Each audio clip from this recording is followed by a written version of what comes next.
අයිබෝන ටිකක් කාලෙකට පස්සේ තමයි මට වීඩියෝ කරන්න උදේ අද මම මැණික් ගලක විශිෂ්ට ගුරුත්ව ස්පෙක්සින් ග්‍රැවිටි එක මැණික් ගලක බර එම ප්‍රමාණයේ ජලයේ බර සමග සංසන්දනය කරන අගය විශේෂයෙන් මේ විශිෂ්ට ගුරුත්වය කියන්නේ මැණික් ගල් වලට ආවෙනික විශිෂ්ට ගුරුත්වයක් තියෙනවා. එතකොට ඒකෙන් අපිට විශේෂයෙන්ම සුදු පාට ගල් සම්බන්ධව තමයි ප්‍රශ්නයක් ගොඩක් දෙනකොට තියෙන්නේ. ඒ වගේ වෙලාවෙදි කොහොමද අපි අඳුරගන්නේ කියලා අඳුරගන්න පුළුවන් මේක. මේකට ඕන වෙනවා බර කිරණ අර ස්කේල් එකක්, ඒ වගේම ජලයේ විනිවිද පෙනෙන භාජනයක්, ඒ වගේම කුඩා ස්කේල් එකක් වෙනවා කුඩා ප්‍රමාණයේ ගල් බලන්න. නමුත් අර ඒක කුඩා ස්කේල් එක නම් අත්‍යවශ්‍ය නැහැ. ඒක අර කැරට් තියෙන ස්කේල් එක තමයි ඕනේ කරන මැණික් ගල් එහෙම කිරණ ස්කේල් තියෙන අර පොඩි. ඒක ලොකු මුදලක් වෙන්නේ නැහැ. නමුත් අපිට මේ වගේ ස්කේල් එකනුත් බලා ගන්න පුළුවන්. කොහොමද අපි කරන්නේ මේ වගේ භාජනයකට වතුර පුරව ගන්නත් ඕන සාමාන්‍ය භාජනයේ භාගයක් විතර. ඊට පස්සේ මේක ජලයේ නූලක් ගැට ගසලා ගල අපිට අවශ්‍ය ගල ජලයේ නූලක් ගැට ගහලා මේක ඇතුලේ ගිල්වන්න තියෙන අර යට අඩි වදින්නත් නැති වෙන්න මේ තමයි කරන්න තියෙන්නේ. අපි කොහොමද පරීක්ෂණය කරන්නේ මොළේ ඉඳලා බලමු. මේක සාමාන්‍යයෙන් කුඩා ළමයකට උනත් කරගන්න පුළුවන්. විශේෂයෙන්ම හැම මැණික් ගලකටම විශේෂයෙන් දැන් අපි එදිනදා අපිට හමු වෙන මැණික් ගල් වලින් තමයි බලමු මුලින්ම කරන්නේ කොහොමද කියලා. ඉස්සෙල්ලම අපි ස්කේල් එක අරගෙන මේක කිලෝග්‍රෑම් වලට දාගන්නවා. දාගෙන මේ අපිට අවශ්‍ය ගල තියෙනවනේ. ඒ ගල කිරා ගමු. ගල කිරා ගන්නව පොඩි මට වෙලාවක් දෙන්න. මේ ගල ගැට ගසාගෙන තමයි අපි ගල නූලකින් ගැට ගසා ගෙන තමයි මොනං ගල බල කිරන්නේ. නමුත් අවශ්‍ය නැහැ ඒක මුලින් ඔබට අවශ්‍ය නම් නූලක් ගැට ගහන්න නැතුව වුණත් බර කිරා ගන්න පුළුවන්. අපි බලමු මුලින්ම ස්කේල් එකට තියලා ගලේ බර කොපමණ ප්‍රමාණයක් තියෙනවද කියලා. මේකේ ග්‍රෑම් 34ක් එනවා. ගලේ ප්‍රමාණය අපි ඒක කොලයක ලියාගමු පැත්තකින්. ලියාගෙන ඊට පස්සේ අපිට කරන්න තියෙනවා මේ පොඩි වෙලාවක් යනවා මේ අර ජලය පිර වූ භාජනයක් අපි ගත්තා විනිවිද පෙනෙන. මේ භාජනයත් මේ ස්කේල් එක උඩින් තියන්න ඕන. ඒක තියන්න කොහොමද කිව්වොත් මේ භාජනය තියලා ඒක මේ සීරෝ කරගන්න ඕන. ස්කේල් එක සාමාන්‍යයෙන් අර මේ මොකක්ද මේ අර සාමාන්‍යයෙන් කඩේක වුණත් බඩු කිරනකොට අර මොකක් හරි භාජනයක් තියලා අපි අර ස්කේල් එක සීරෝ කරගන්නේ.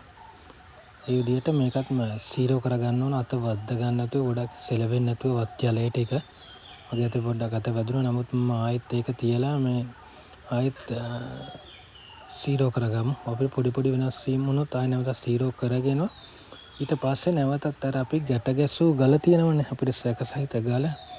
මේ ගල මේ ජලයේ කිල්ලන්න ඕන. හැබැයි මෙතන කිල්ලද්දී අර දෙපැත්තේ වදින්නත් බෑ. ගැඹුරේ පතුලේ වදින්නත් බෑ. මැද ප්‍රමාණයක කිල්වන්න ඕන. කිල්වලා එන අගයත් අපි ලියා ගමු. තරත් 13ක් එනවා. ඒ ඉස්සෙල්ලාගේ මේ අගය අපි දැන් කොලයක ලියාගෙන ඊට පස්සේ කරන්න ඕන මේක ආයි බලමු පොඩ්ඩක්. හරි. මෙතන පොඩ්ඩක් ඉස්සලා මේ සෙලවන නිසා 13ම තමයි. ඊට පස්සේ බලමු අපි කොහොමද ඊට පස්සේ මොකද කරන්න ඕන කියලා. අපි දැන් අර අගයන් දෙකක් ලියාගත්තනේ. ලියාගත්ත අගයන් දෙක මේ ලියාගත්ත අගයන් දෙක අරගෙන කැල්කියුලේටරයක් උනත් කමක් නැහැ. මම නම් මේ වෙලාව ගන්න මොබයිල් ෆෝන් එක. ඊට පස්සේ අර ස්කේල් එකේ මුලින් කිරපු ගාන අපිට මතකයිනේ. ඒ ගාන මේක ලියාගම කීයද 34යි. ඊට පස්සේ අර ජල භාජනයේ තියලා ජලයේ පිර වූ භාජනයේ තියලා ගත්ත ගානෙන් මේක බෙදන්න. බෙදීම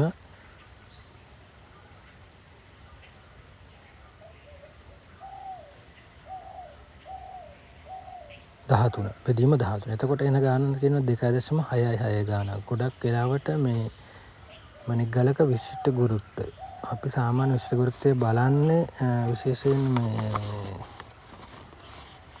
සාමාන්‍යයෙන් 3න් උඩ එන සංඛ්‍යාව තමයි ගොඩක් අයට මැණික් වටිනවා කියලා ගොඩක් වෙලාට තීරණය කරන්නේ. මෙතෙන්දී 2.5 2.9 කියන බෙරිල් පලිඟු සහ මේ සඳකයන් පාචාන ඊට පස්සේ 3න් උඩ කියන්නේ 3 ඉඳලා 3.4 දක්වා ඇපටයි තෝරමල්ලි පෙරිඩොට්. ඒ කියන්නේ සුදු පාට වගේ ඒගලුත් හම්බෙන්න පුළුවන් ඒ වර්ගේ. ඊට පස්සේ 3.3 3.8 ගෝමේද ස්පිනල්. ඒ කියන්නේ කිරිංචි වගේ ගල්. ඊට පස්සේ 3.9 4.3 කියන්නේ කොරොන්ඩා. මේ කියන්නේ ජාති ගල් නිල් ගල් පద్මරාග පුෂ්පරාග ඒ වගේ එක සෆාය ගල්. ඊට පස්සේ 4.6 කියන්නේ සර්කල්. අපෙන්දී තව ප්‍රශ්නයක් වෙන්නේ අර කුඩා ගල් ප්‍රමාණයක් කිරනකොට දැන් මම අර කුඩා ගල් ප්‍රමාණයක් ගල් කිරන්න ස්කේල් එක යොදා ගන්න මොකද කියලා අහුවොත් මේ කුඩා ගල් ප්‍රමාණය අර බෙදෙන්නේ සහ මේ ස්කේල් එකෙන් පොඩ්ඩක් ඒ ස්කේල් එකෙන් බලා ගන්න අමාරුයි බෙදෙන්නේ නැහනේ ගලේ ප්‍රමාණය මදිනේ. එතෙන්දී අපි කරන්න ඕන අර වගේම මුලින්ම ස්කේල් එක ගල කිරාගෙන මේ ආයිමත් අර මේ වාජනේ තියලා මේක අර විදියටම සීරෝ කරලා එන ගාන බලන්න. වීඩියෝ පොඩක් දිග වුණා මේ අර ඉස්සෙල්ලා විදියටම තමයි මේකෙත් මේක හැබැයි ස්කේල් එක කැරට් කියන ස්කේල් එකට දාගන්න ඕන. කැරට් ස්කේල් කිරන මේ ඒ කියන්නේ ජෙම් මණික් කිරන ස්කේල් එක තමයි මේකට උදාගෙන කරන ගොඩාම ප්‍රමාණය. නැත්නම් අනිත් ගල් නම් අර ස්කේල් එකෙන් කිරා ගන්න පුළුවන්.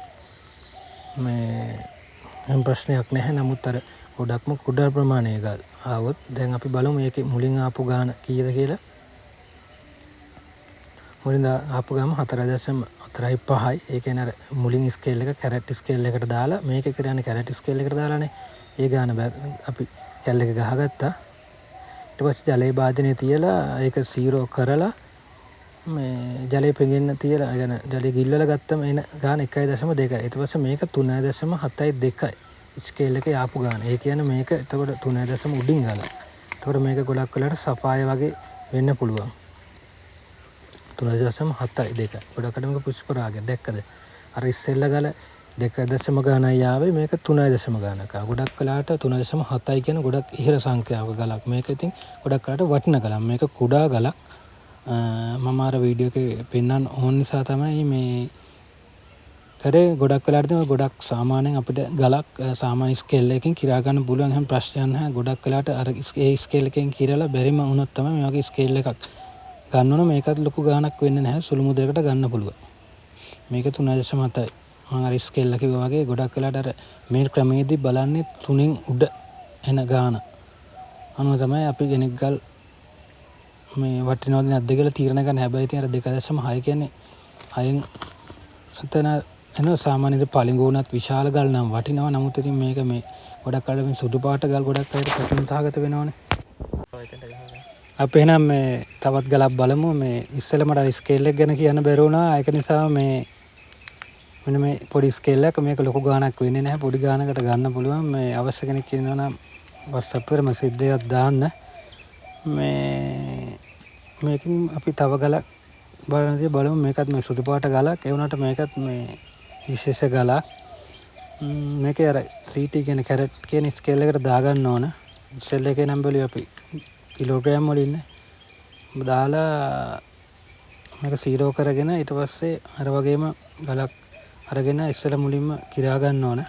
හැමවෙලෙම මේක සීරෝ කරගන්න. ඊට පස්සේ අර නූලක් ගැට ගහලා තියෙන ලේසි වෙන නිසා කිරාගත්තම 23.55යි කැරට් ගණකව අපි ඒක ලියාගමු කොලයක පැත්තකින්.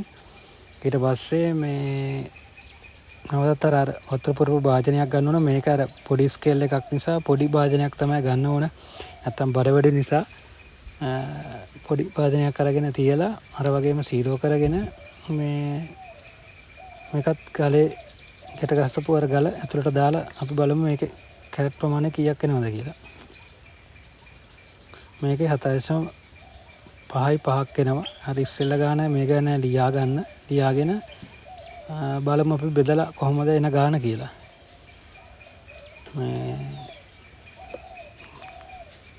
අපි බලමු කොහොමද බලලා කියලා. මේකට මම අර ෆෝන් එකේම කැල් එක තමයි ගත්තේ. මුලින්ම අපි ඉස්සෙල්ලා අර කැරට් ගාන ගහගමු 23.5යි 5. ඊට පස්සේ බෙදීම අර ඊට පස්සේ ජල භාජනය තියලා එන ගාන බලන්න ඕන 7.5ක්.